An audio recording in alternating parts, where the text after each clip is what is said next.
Marlène et Jean-Claude sommes très heureux de te présenter une émission très spéciale afin de comprendre les faits d'actualité. Merci pour ta fidélité. C'est toujours avec joie que nous nous retrouvons afin de prendre le temps pour décortiquer et comprendre la parole de Dieu. Je te rappelle que quelle est la réponse pour l'interrogation, le chiffre 2? C'est un programme mis en place par Dieu qui utilise Jean-Claude comme par le passé il appela Jean-Baptiste pour dire « Repentez-vous car le royaume des cieux est proche ». Cette émission que tu suis depuis quelque temps n'est pas là pour faire de toi un membre d'une communauté religieuse quelconque, mais seulement pour t'apporter la connaissance de la vérité. Et quand tu as la connaissance de la vérité, le Saint-Esprit te conduira là où tu dois te rendre. Maintenant, si tu as une question, s'il y a quelque chose que tu ne comprends pas, alors tu envoies un petit message par le biais de WhatsApp à Jean-Claude, donc moi, et à la lumière de la parole de Dieu, tu recevras ta réponse. Aujourd'hui, notre thème, c'est l'injustice. Je te rappelle que notre grand thème, c'est le racisme, l'attitude que l'on doit avoir en tant qu'enfant de Dieu. Juste avant, la référence se trouve toujours dans le livre de Luc, chapitre 10, les versets 29 et 30. Mais nous lirons aujourd'hui à partir du verset 25 pour bien nous remettre dans le bain, de telle sorte que toutes les nouvelles personnes n'auront pas de difficulté à comprendre ce qui sera énoncé. Juste avant de voir l'injustice, la référence Luc chapitre 10, les versets 25, et nous irons jusqu'au verset 30. Juste avant, recherchons les directives du Saint-Esprit. Prions. Notre Seigneur, notre Dieu, nous entendons beaucoup d'audio sur YouTube. Venons, parlons, voici le chemin, etc. Mais nous ne voulons pas entendre des gens s'exprimer, Seigneur. Nous voulons, moi le premier, entendre le Saint-Esprit nous parler. Tandis que nous lirons, découvrirons la parole. Cet esprit, nous te demandons de nous conduire dans toute la vérité. Et que nous puissions, à la lumière de ce que nous lirons, te laisser nous enseigner, nous t'en prions. Au nom de Jésus et pour ta gloire éternelle. Amen. Rappelle-toi, nous avons débuté cette série sur le racisme par ce récit de Myriam ou Marie et Aaron qui critiquèrent l'épouse de Moïse et Dieu frappa Myriam ou Marie de la lèpre. Et Aaron dit à Moïse, « Oh, de grâce, mon Seigneur, faut pas, pardon, nous avons péché. » Nous avons donc bien expliqué dès le départ que le racisme peut provoquer des situations qui sont douloureuses. Beaucoup de foyers furent détruits à cause de racisme, où des parents veulent choisir pour leurs enfants, ou des enfants veulent choisir pour leurs parents, estiment que ce monsieur-là, c'est pas ce qu'il te faut. Il faut trouver quelqu'un d'autre. Je ne veux pas de lui. Il faut échanger, il faut parler. Mais il faut aussi respecter la liberté de chacun. Ensuite, nous avons vu comment un jeune homme riche, dans d'autres versions, comme celle que je possède, ma Bible.net, un professeur de la loi, il est venu voir Jésus. Mais lisons, tu veux bien? Dans Luc chapitre 10, à partir du verset 25. Un professeur de la loi se leva et dit à Jésus pour le mettre à l'épreuve, « Maître, que dois-je faire pour hériter de la vie éternelle ?» Je t'ai expliqué que d'abord, quand il est venu, on n'est pas là pour juger ses mobiles, d'accord? Il a dit maître. C'est-à-dire, en ce temps-là, il y avait des maîtres et des esclaves. Mais en appelant Jésus maître, il lui dit, je me remets à toi. Je t'accepte et je suis prêt à faire ce que tu me demandes. Que dois-je faire pour avoir la vie éternelle? Que répond Jésus? Mais c'est le verset qui suit. Il répondit, tu aimeras le Seigneur ton Dieu de tout ton cœur, de toute ton âme, de toute ta force et de toute ta pensée, et ton prochain comme toi-même. En fait, cette réponse de Jésus, ce sont deux résumés. Les 4 premiers commandements qui se trouvent dans Exode chapitre 20 résument l'amour pour Dieu. Le premier amour, c'est l'amour pour Dieu. Et ensuite, tu aimeras ton prochain comme toi-même. Le premier, ça ne bouge pas. Le deuxième, ça ne bouge pas non plus.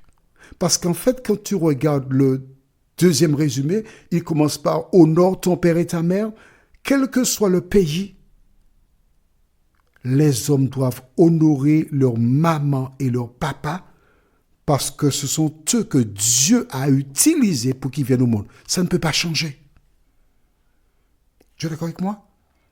Ensuite, tu ne tueras point. Ensuite, tu ne commettras point d'adultère. Ensuite, tu ne déroberas point.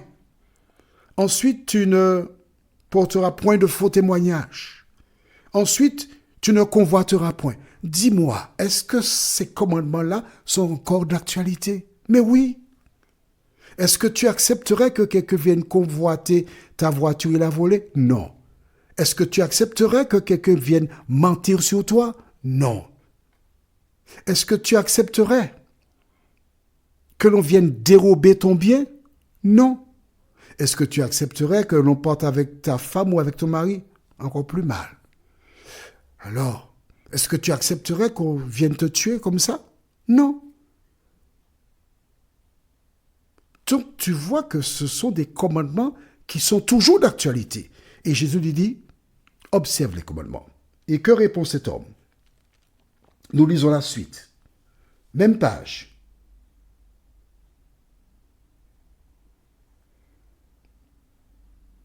Tu as bien répondu, lui dit Jésus. Fais cela et tu vivras.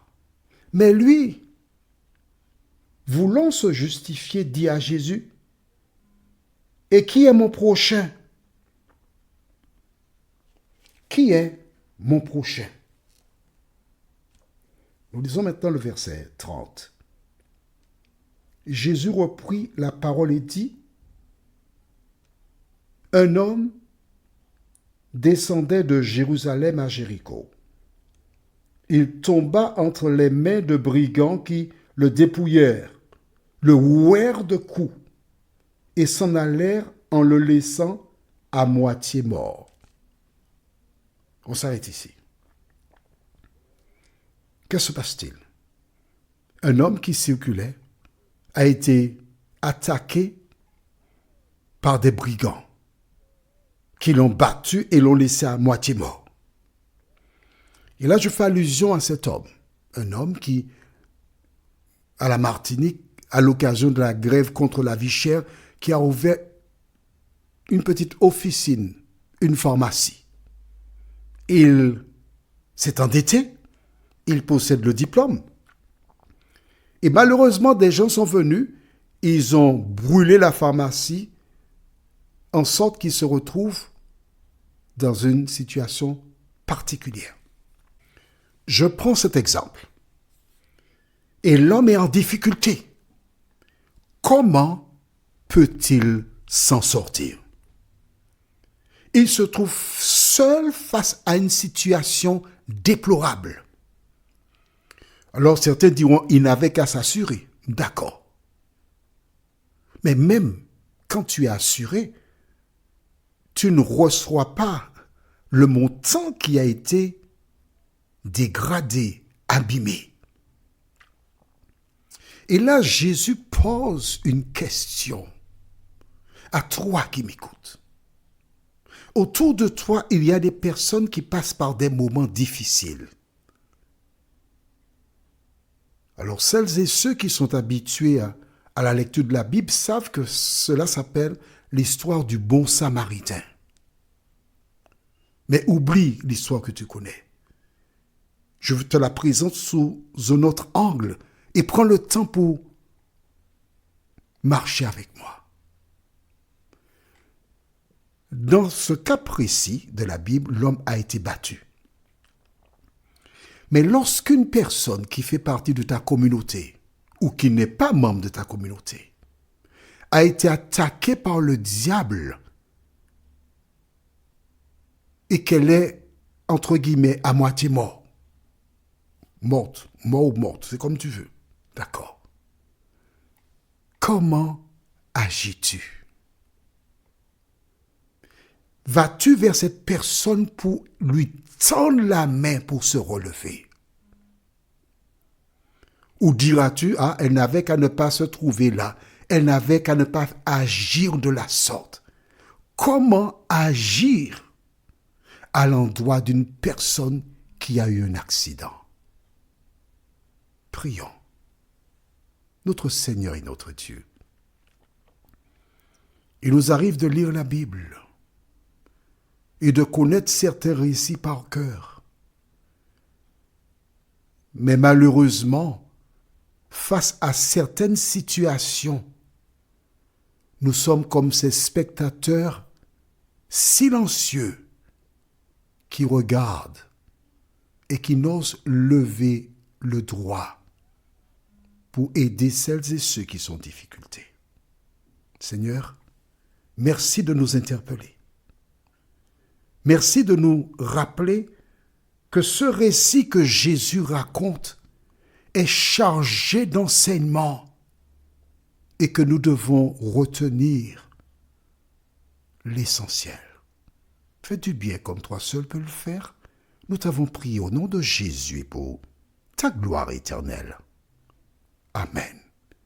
Que l'Éternel continue de te bénir et me tarde de te retrouver pour la suite et la fin de cette magnifique étude de la parole de Dieu. Nous sommes parvenus au terme de notre réflexion.